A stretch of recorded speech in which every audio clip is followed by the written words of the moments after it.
অথচ পৈশাচিক সত্তার বাইরে গিয়ে ওই মেয়েটার জন্য বারবার বিচলিত হয়েছে ওর কুলুষিত আবেগহীন চিত্ত। মাফিয়া বস দুর্বলতার ঊর্ধ্বে, কিন্তু এই মুহূর্তে এরিসের নিজেকে পৃথিবীর সবচেয়ে দুর্বল আর বোকা মানুষের মনে হচ্ছে, যার পাথর হৃদয়টা দুমড়ে মুচড়ে শেষ হয়ে যাচ্ছে ওই সাধারণ একটা মেয়ের জন্য। ইচ্ছে করছে অস্ত্রাগার থেকে সবচেয়ে শক্তিশালী মেশিন গানটা নিয়ে বেরিয়ে পড়তে, পুরো শহর লকডাউন লাগিয়ে দিয়ে ওই মেয়েটাকে আবারও নিজের কাছে এনে বন্দি করে রাখতে। কিন্তু তা তো সম্ভব নয়। যুদ্ধ বাদিয়ে হলেও পছন্দের জিনিস কেড়ে নেওয়া এরিসের ধর্ম, অথচ মনের দখলদারি কিভাবে কেড়ে নিতে হয় সেই কৌশল জানা নেই মাফিয়া বসের। এমনকি এটাও জানা নেই কারো হৃদয় থেকে কিভাবে মুছে ফেলতে হয় পাহাড় সম ঘৃণার আস্তর। জানা থাকলে হয়তো ওই ভীত সরল মেয়েটার চোখ থেকে ঘৃণাটুকু সবার আগে মুছে ফেলতো এরিস, কারণ ওই গভীর নীল চোখে ঘৃণার জোয়ার মোটে সহ্য হয় না ওর। যেন পৃথিবী কাঁপিয়ে বিদ্রোহ করে উঠে মাফিয়া বসের সমগ্র অস্তিত্ব হুঙ্কার ছেড়ে বলে, পুরো পৃথিবী আমাকে ঘৃণা করার অধিকার রাখলেও তুমি রাখো না। তোমার ওই অদ্ভুত নীল চোখের ঘৃণা পৃথিবীর সমগ্র ঘৃণার তুলনায় 1000 গুণ বেশি শক্তিশালী, যা আমার পাপিষ্ঠ হৃদয়টাকে যন্ত্রণায় দগ্ধ করে দেয় ক্রমাগত। অথচ শেষ অবধি ওই নীল চোখে কেবল ঘৃণায় দেখে গেল এরিস। এটা বোধ হয় ওর প্রাপ্য। আর যাই হোক, একটা ব্লাডি মনস্টারকে কেউ ভালোবাসে না, বাসতে পারে না। ভবনের শেষ মাথায় এসে থামলো এলিভেটর। দরজা পাসওয়ার্ড দিয়ে ভীরু কদমে ভিতরে প্রবেশ করলো এরিস। 1 পা 2 পা 3 পা, ব্যাস থমকে গেল পদধ্বনি। ক্রমশ স্থবির হয়ে পড়লো দানবীয় শরীরের সমস্ত শক্তি, বল নিগুড় শূন্যতায় আচ্ছাদিত হতে লাগলো মস্তিষ্কের শিরা উপশিরা। নির্জীব দৃষ্টি ফেলে চারিদিকে চোখ ঘোরালো সে। লাউঞ্জ, কিচেন, কাউন্টার, ছাদ, বারান্দা, স্টাফ কোয়ার্টার, সব কিছুতে নেমে এসেছে ভয়াবহ শূন্যতা। চারিদিকে ফকফকে আলোক রোশনাই, তাও কালো লাউঞ্চের প্রগাঢ় তমসায় গোলাটে লাগছে নেত্রোদয়। কোথাও নেই সাকুরা, কোথাও না। শ্বাসরুদ্ধ হয়ে আসছে এরিসের, যেন চোখের সামনে সবকিছু অচেনা। পুরো পেন্টহাউস জুড়ে উপচে পড়ছে আভিজাত্য। কোনো খাত নেই, কোনো কমতি নেই, তবু কিছু যেন অনুপস্থিতিতে অহেতুক ফিকে লাগছে সব। জীবনে প্রথম কারোর অনুপস্থিতি নীরবে পোড়াচ্ছে ওকে। হৃদযন্ত্রে হাতুড়ি মতো আঘাত করে, ক্রমাগত বুঝিয়ে দিচ্ছে একটি অস্তিত্বের প্রয়োজনীয়তা। এটা কোনো সুপ্ত অনুভূতি ছিলই না, এটা ছিল অনুভূতির জলোচ্ছ্বাস, যে জলোচ্ছ্বাসের বহুল তীব্রতায় অজান্তে গড়িয়ে গিয়েছে আত্মসংযমের কঠোর প্রাচীর।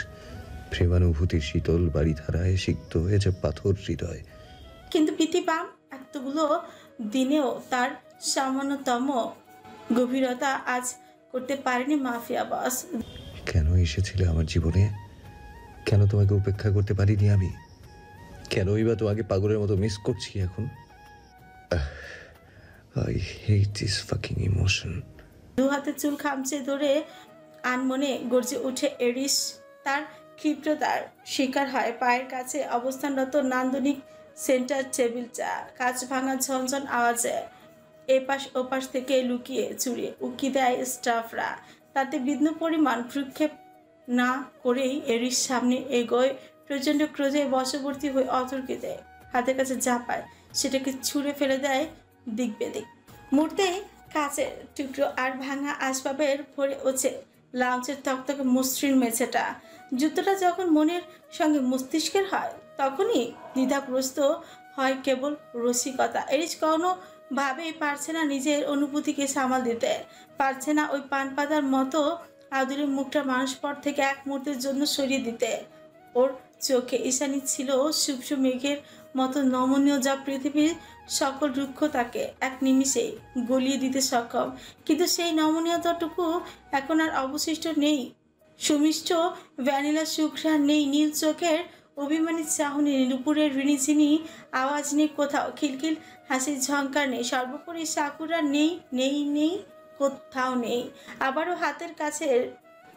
হাতের কাছে এনজয় প্ল্যানারটা সশব্দে ছুঁড়ে মারে এরিস। ঈশানীর অনুপস্থিতি তাকে ক্রমশ উন্মাদ বানিয়ে দিচ্ছে। এগুতে এগুতে সিঁড়ির কাছে এসে দ্বিতীয়বারের মতো থমকালো মাফিয়া বস।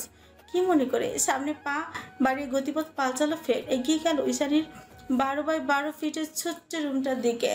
রুমের সামনে দাঁড়িয়ে এক চিলতে তপ্তশ্বাসের হাত বাড়ি ঠেলে খুলল দরজাটা। তৎক্ষণাৎ ভ্যানিলার হৃদয় নিংড়ানোর সুবাসটা আনা দেয় ওর নাসারন্ধে। এতক্ষণে শ্বাস প্রশ্বাস কিছুটা স্বাভাবিক হলো, যেন ভেতরে দানা বাঁধা ধ্বংসাত্মক যুদ্ধটাও ক্ষণিকের মাঝে বিলীন হয়েছে মুগ্ধতার আড়ালে। লিভ। কক্ষের মাঝে পরিষ্কার পরিচ্ছন্নতায় কার্যত স্টাফগুলোকে কঠোর আদেশ করে এরিস তৎক্ষণাৎ মাফিয়া বসকে কুনিশ জানিয়ে দ্রুত পায় রুম ত্যাগ করে। তারা সকলেই বেরিয়ে যেতেই প্রকম্পিত গতিতে ভেতরে পা বাড়া এরিস। এই স্নিগ্ধ সুবাসটা ক্রমান্বয়ে স্মৃতিকে জীবন্ত করে দিচ্ছে ওর। ঘরে আনাচে কানাচে প্রত্যেকটা জিনিস কেবল ঈশানীকে মনে করে দিচ্ছে। একজোড়া ভীত নীল চোখ, অসাধারণ সেই নাচের ভঙ্গিমা, মেকি আত্মবিশ্বাস ধরে রাখার বৃথা প্রচেষ্টা, এমনকি যাওয়ার আগে অতর্কিত ছোটের মিলন, যা কোনোদিন ভুলতে পারবে না এরিস। যুদ্ধ চুমুটা ছিল একপাক্ষিক। এটার জন্য হয়তো ভবিষ্যতে আরো বেশি ঘৃণা করবে ঈশানীকে। তাও শুধুমাত্র এই একটা ব্যাপারে অনুশোচনা নেই এরিসের। ভাবনা জগৎ ছাপিয়ে ধীরে ধীরে স্টাডি টেবিলটার দিকে এগিয়ে যায় এরিস। সেখানে কলমটা পড়ে থাকলেও ডায়েরিটা অনুপস্থিত। এই রুমটা ছিল জেলখানার মধ্যে একাকী আর অসহনীয়। মোবাইল, ইন্টারনেট, এমনকি যোগাযোগের জন্য ফ্যাক্স মেশিনটাও অনুপস্থিত ছিল।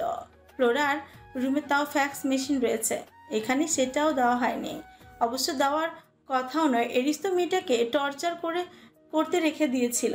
নিজের ক্ষমতা আর কাঠিন্যতার জোরে বাধ্যগত মেয়েটাকে ওর বশ্যতা স্বীকার করাতে চেয়েছিল। ভাগ্যের পরিহাসে হলো তার উল্টোটা।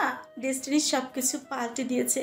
মাফিয়া বস হাজার চেষ্টা করেও, হাজার চেয়েও নিজের মনের উপর কর্তৃত্ব ফলাতে পারেনি, আর না পেরেছে নাজুক মেয়েটাকে শেষ অবধি নিজের অন্ধকার সাম্রাজ্যে বন্দি করে রাখতে। নিজের অজান্তেই নিপতিত হয়েছে প্রণয়ের দিশাহীন অনলে। টেবিলের উপরে অযত্নে ফেলে রাখা তুচ্ছ কলমটার দিকে পুনরায় সবচেয়ে মনোযোগ স্থির রেখে চাপা দীর্ঘশ্বাসের মাধ্যমে ভেতরে আহত বাতাসটুকু ছেলে বের করলো এরিস। অতঃপর হাত বাড়িয়ে ছুলো কলমটাকে। তুচ্ছ বস্তুটাকে হয়তো নাড়াচাড়া করতে করতে সেদিকে নিকুট দৃষ্টি ফেলে আহত স্বরে বলে উঠল, I know I was never the healer. I was always a burden to you. Yet I miss you like hell. কলমটাকে এত কাতর হয়ে স্পর্শ করছে যেন মনে হচ্ছিল এই কলম নয়, স্বয়ং ঈশানী। পরের মুহূর্তে পেছন থেকে ওর নাম ধরে ডেকে উঠল কেউ। এরিস। ভাবনার ছেদ ঘটলো মাফিয়ার। চট করে পেছনে ঘাড় ঘোরাতে দেখলো ফ্লোরা দাঁড়িয়ে আছে। এরিস পেছনে ঘোরার সঙ্গে সঙ্গে ওকে মাথা নিয়ে কুনিশ জানালো ফ্লোরা। কণ্ঠস্বর কাঁধে নামিয়ে বলল, আসলে ইস্যুয়ের পেন্ট হাউস থেকে পাওয়া কোনো কিছুই সাথে করে নিয়ে যায়নি, তাই ঘরটা পরিষ্কার করার নির্দেশ আমিই দিয়েছিলাম স্টাফদের। ফ্লোরার কথায় হকচকিত হলো এরিস। কৌতূহলে ভ্রুকুঞ্চিত করে সশব্দে টান মেরে খুলে দিল অ্যান্টিকের ছোট্ট আলমারিটা। দেখলো ঈশানী পরিহিত ফ্রক থেকে শুরু করে ওভারকোট, এমনকি উলের তৈরি সোয়েটার আর গ্লাভসগুলো এখানে রাখা। পুরো আলমারিতে এক পল চোখ বুলিয়ে তির্যক স্বরে প্রশ্ন ছুড়ল এরিস, নাইনি কেন? বলেছে এখানকার কোনো কিছুর প্রয়োজন নেই ওর। ও, ছোট্ট করে প্রত্যুত্তর করলো এরিস।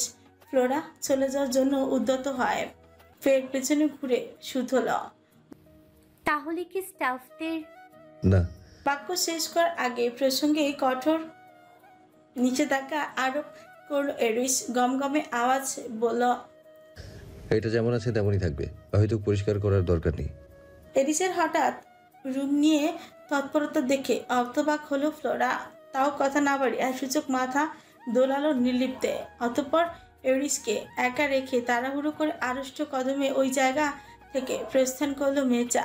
ফ্লোরা চলে গেলে আলমারির ভেতর থেকে নির্বিকারে ঈশানীর একটা ফ্রক বের করে আনে এরিস। কোনো কিছু না বেসামাল হয়ে অতর্কিতে নাক ডোবায় তাতে। আলমারিতে পড়ে থাকার দরুন ভ্যানিলার সুগন্ধটা ফিকে হয়ে এসেছে যেন। তবুও এরিসের উদ্ভ্রান্ত মস্তিষ্ক জুড়ে প্রগাঢ় শিথিলতা ছড়িয়ে দিতে সাকুরার পরিধেয় এই ফিনফিনে ফ্রকটাই ছিল যথেষ্ট। মস্তিষ্ক কিঞ্চিত শিথিল হয়ে এলে তরতরিয়ে মাথা চারা দেয় ভেতরে দানবীয় পৈশাচিক সত্তা। একটা মেয়ের অনুপস্থিতিতে মাফিয়ার অসহায় বিবর্ণ চেহারায় দিকে চেয়ে উপহাস করে উঠেছে। অনুভূতির বিপক্ষে কঠোর অবস্থান নিয়ে বলে, পাইথন লিডারকে এতটা অসহায় বানায় না, এতে যোগ্যতার প্রশ্ন ওঠে। যত দ্রুত সম্ভব ভুলে যা মেয়েটাকে, ছিঁড়ে ফেলো সব ইউজলেস কাগজ ফাগজ, নয়তো কোনো একদিন এই দুর্বলতা তোর ধ্বংসের কারণ হয়ে উঠবে। মনে রাখিস, ধ্বংস হয়ে যাবি তুই। মস্তিষ্কের ভাবনায় অগ্নুপাতের ন্যায় আচানকই জ্বলে উঠে এরিস। সহসা দানবীয় সত্তার গলা চিপে ক্রুদ্ধস্বরে বলে উঠছে, অসম্ভব। এক পর্যায়ে রাগ আর অনুভূতির সংমিশ্রণ দ্বিধাগ্রস্ত হয়ে হাঁটু ভেঙে ধপ করে মেঝেতে বসে পড়ল হিমালয়ের ন্যায় অচল মানুষটা। সুঠাম পৃষ্ঠদেশ গিয়ে ঠেকালো সরু খাটের কার্নিশে। ঈশানীর জামাটা তখনও এক হাতে মুষ্টিবদ্ধ, সেভাবে মাথাটা শূন্যে এলিয়ে দিয়ে বিস্তার সিলিংয়ের দিকে দৃষ্টিপাত করলো সে। আশ্চর্য, সমগ্র সিলিং জুড়ে একই দৃশ্য ভাসমান। বুকের মাঝে তোলপাড় করে দেওয়া সেই গভীর নীল চোখ, সেদিকে চেয়ে থেকে নিজের উপর বিদ্রুপ করে হাসলো এরিস।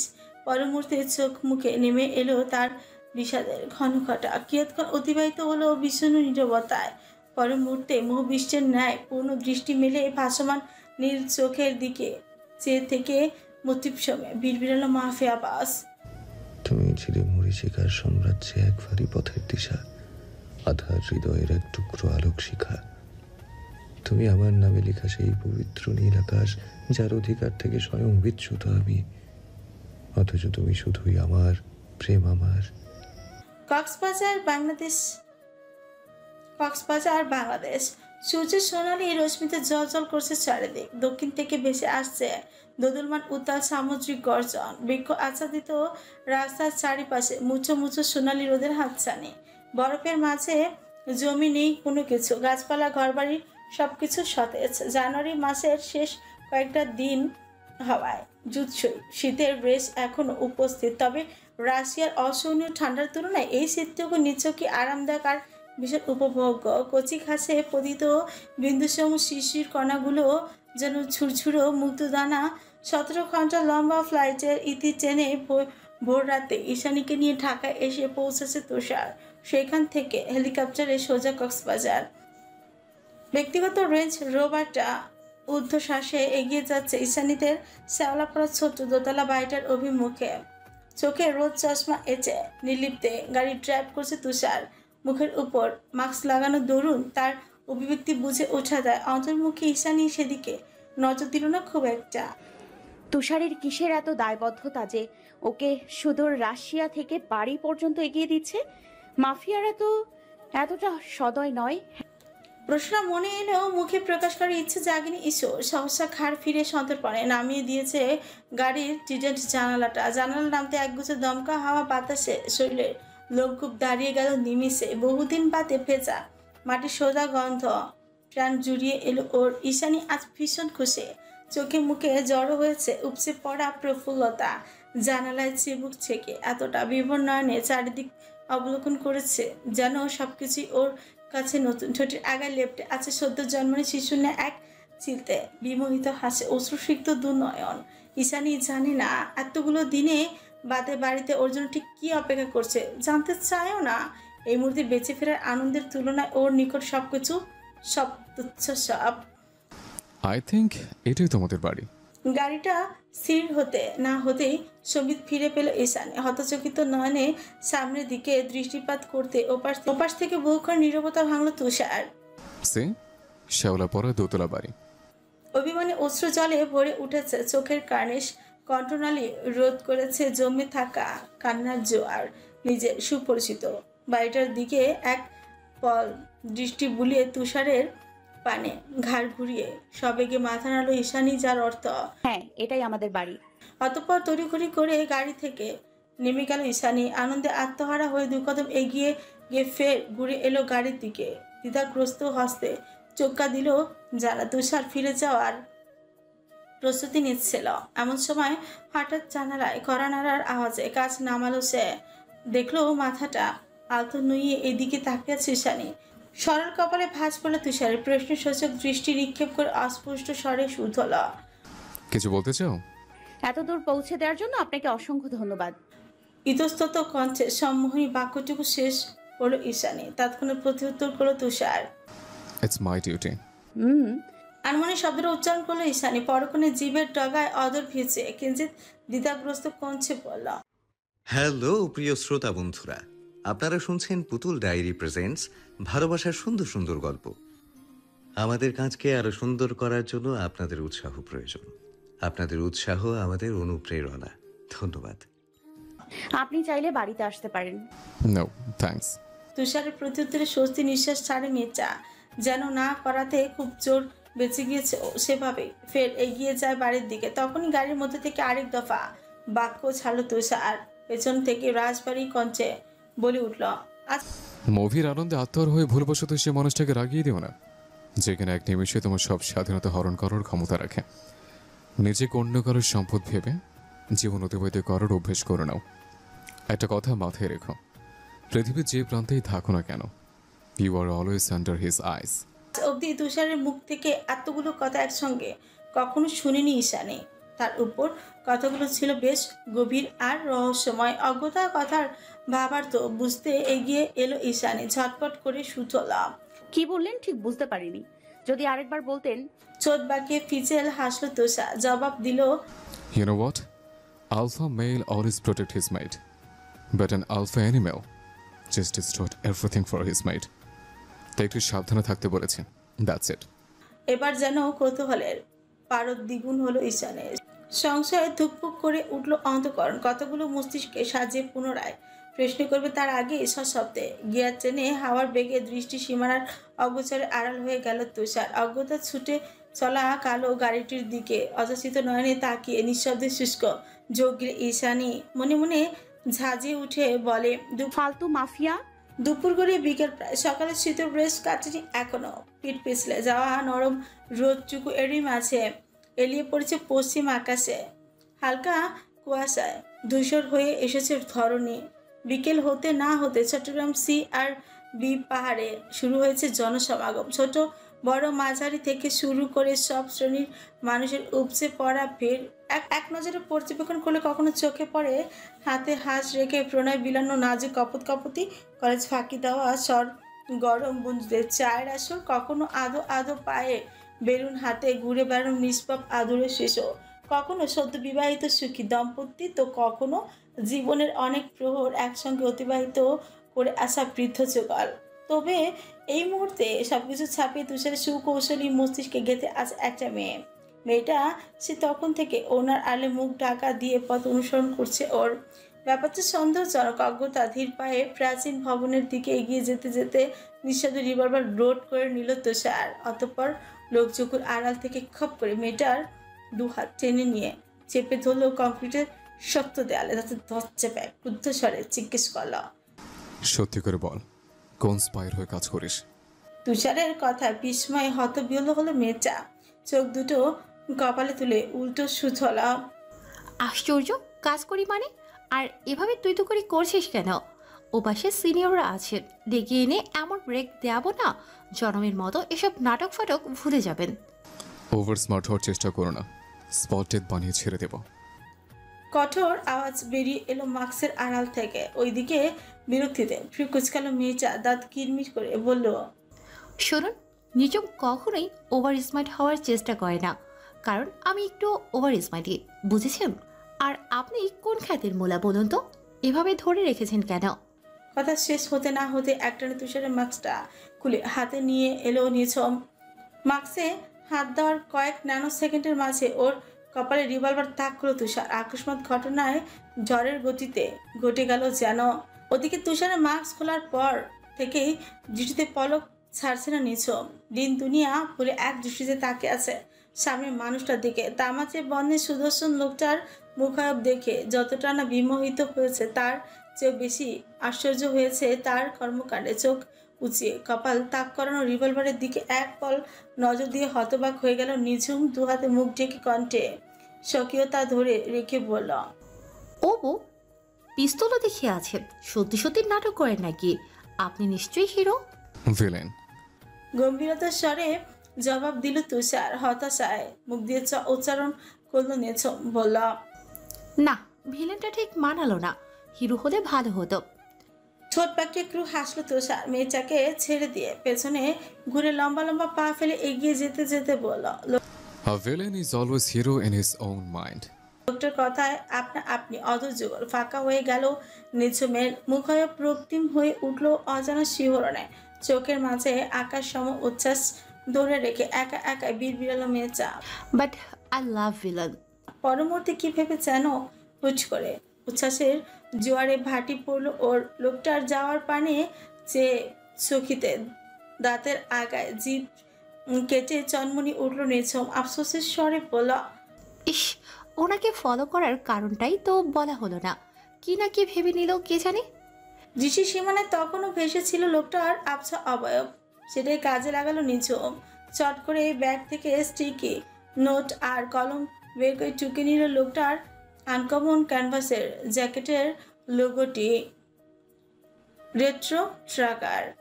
নিরিবিলি আঙিনায় তিতির পাখির সুমিষ্ট কলরব। উঠোন জুড়ে খেলা করছে পরন্ত বিকেলের মরচে ধরা রোদ। সর্ষে ফুলের হলুদিয়া পরশে নববধূর ন্যায় সেজে উঠেছে বাড়ির একতার। চারিদিকে কৌশালী মাতনের সুমধুর সমারোহ। উত্তরের কনকনে বৈরী বাতাসে শৈত্যপ্রবাহের তীব্র পূর্বাভাস সমগ্র লন জুড়ে। পরিচ্ছন্নতার শেষ নেই। অশরীর অশুভ আত্মাকে যেন ঝিটিয়ে বিদায় করেছেন স্বয়ং গৃহ কর্তৃ। দুপুরে ভাত ঘুমে বিভোর সারা মহল্লা। ঝিম ধরা এই নিগুড়ো নিস্তব্ধতার রেশ কাটিয়ে আকস্মাৎ ধরিত্রী কাঁপানো আর্তনাতে জেগে উঠল পুরো বাড়ি। পুরনো কংক্রিটের দেওয়াল জুড়ে প্রতিধ্বনি হলো সেই হৃদয় বিদারক তীব্র হাহাকার। আসবাবের ঝনঝন আওয়াজে মুহূর্তেই প্রকম্পিত যেন সমগ্র বাড়ির প্রতিটি কোণ। ছাদের পাঁচিলে ঝিমুতে থাকা বেনামি পাখির দল একযোগে ডানা ছাপড়ে চোখের পলকে উগড়ে গিয়ে ঠায় জমালো অন্য অস্ত্র। উষা মাত্রই ফিরেছে স্কুল থেকে। বেবি পিঙ্ক কালারের হ্যালো কিটির ব্যাগটা এখনো ঝুলে আছে তার কাঁধেই। পরিশ্রান্ত শরীরটাকে টেনে টুনে দুরূহ কদমে ঘরের দুয়ারে এক পা রেখেছে কি রাখে নাই, তন্মধ্যে ভেতর থেকে ভেসে এলো মেয়েলি ক্রন্দনের ব্যগ্র আওয়াজ। কান খাড়া করলো ওষা। সুপরিচিত কণ্ঠস্বরের ক্ষীণ আর্তনাদের কর্ণগোচর হতে প্রবল ছঙ্কায় আটকে উঠল তার দুর্বল চেত। এক মুহূর্ত দাঁড়ালো না মেয়েটা। পায়ের জুতার কাঁধের ব্যাগ ইতি উতি ছুঁড়ে ফেলে দিয়ে ছুটলো ঘরের দিকে। আস্তে ধীরে নয়, বাতাসের বেগে গিয়ে থমকালো বসার ঘরে। ঘরের মাঝে উলট পালট সব যেন প্রলয়ঙ্কারী ঘূর্ণিঝড়ের তাণ্ডবে চূর্ণ বিচূর্ণ চারিপাশ। যা হয়েছে কিছুক্ষণ আগে।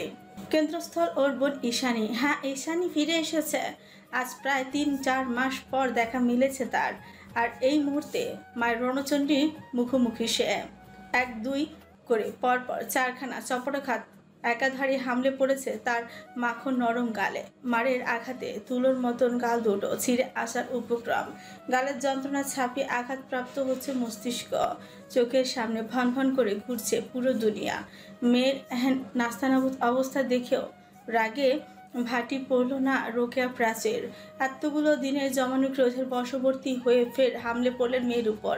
এক হাতে রুটির তৈরি বেলুন নিয়ে অন্য হাতে আঁকড়ে ধরলেন ঈশানীর রেশমের মতো ঝুরঝুরে চুলের একাংশ। কথা বলার কোনো ফুসরতি না দিয়ে জোর ঘষতেই বসিয়ে দিলেন কয়েক ঘা। কাঠের আঘাতে প্রচণ্ড যাতনে টনটন করে উঠল ঈশানীর সমগ্র শরীর। কোনো মতেই ক্ষীণ শ্বাস টেনে কাকুতি করে উঠল মেয়েটা। ছেড়ে দাও মা, লাগছে। ঈশানী মুখ ফুটে মা ডাক বের হতেই আগুনের মাঝে ঘি পড়ল যেন ক্ষিপ্রতায়। চিরবিরে উঠলেন রোকেয়া। মুহূর্তে মেয়েটার অন্য গালে সপাটে চর লাগিয়ে ক্ষুদ্রতা শিউরে পৌঁছে ক্ষুদ্র স্বরে বলে উঠলেন, কে তোর মা? মুখ পুরি, এই মুখ নিয়ে আবার ফিরেছিস কোন সাহসে? মরে যেতে পারলি না নাকি? আমাদের মুখে চুলকানি লাগিয়ে যার সাথে ভেগেছিলি তার আর প্রয়োজন নেই। নিশ্চয়ই ঘাট ধাক্কা দিয়ে বের করে দিয়েছে। মায়ের বেলা নোংরা কথা কর্ণগহ্বর হতে ছুতেই পারল না ঈশানীর। শেষ চটটা এত জোরালোই ছিল যে তাল হারিয়ে ছিটকে পড়েছে সোফার এক কোণে মেঝেতে। সোফার হাতলে লেগে ইতিমধ্যে রক্তপাত শুরু হয়েছে তার কপালের এক প্রান্তে। রোকেয়ার ধ্যান নেই তাতে। সে পুনরায় হাতের কাছে গরম পানির কেতলিটা ওর দিকে ছুটতে উদ্যত হলেন। রাগে চিরবির করে বললেন, নোংরা মেয়ে ছেলে, এতদিন ধরে কোন নাগরের ভাত খাইয়েছে তোকে? কে দিয়েছে এত দামি জামা কাপড়? নষ্টামি করে ফিরে আসতে একটুকু লজ্জা হলো না? তোকে দেখে ঘৃণা হচ্ছে আমার। এই মেয়ে পেটে ধরেছি। ছি, তোর তো লজ্জায় মরে যাওয়া উচিত। এখনো বসে আছিস কোন মুখে? কপাল থেকে চুইয়ে পড়া রক্তের হাত চাপালো ঈশানী। চোখ মুখ খিচিয়ে ব্যথা সম্বরণ করে মায়ের কথা তৎক্ষণাৎ প্রতিবাদ করে বলল, আমি কোনো নোংরা কাজ করিনি, মুখ লুকানোর মতো কোনো অসভ্যতায় জড়াইনি, তাহলে লজ্জা পাবো কেন? মেয়ের জুৎসির প্রতি উত্তরে শরীরে আগুনই ধরে উঠল। রোকেয়া আর প্রচন্ড রাগে থরথর করে কম্পিত হলো তার আটপর মেজাজে শরীর। ঈশানীর বাক্য শেষ হতে ফের ছুটতেই নিলেন হাতে থাকা কেতলির মধ্যে গরম পানি বিদ্যমান। সেই ভেবে জোর কদমে বোনের নিকট ছুটে এল উষা। দুহাতে আগলে নিল তাকে। তবে কেতলির হাতছাড়া হওয়ার আগে পেছন থেকে রুক্ষ আওয়াজ ভেসে এলো এক পরিচিত বৃদ্ধার। থামছো না, আর তোর মায়া ফুয়ার গত আতকিল্লাই তুলোর। ঈশানীর নানি দেবরা বৃদ্ধা মানুষ। খানিক আগেই দুপুরের খানা শেষে গা এলিয়েছিলেন বিছানায়। এরই মাঝে শুরু হয়েছে বসার ঘরের প্রলয়ঙ্কারী তাণ্ডব। ফলস্বরূপ মেয়ের চিৎকার চেঁচামেচি হতচকিত হয়ে একদণ্ড শুয়ে থাকার ফুসরত পেল না বৃদ্ধা। লাঠি ভর করে তাড়াহুড়ো কদমে নেমে আসেন নিচতলায়।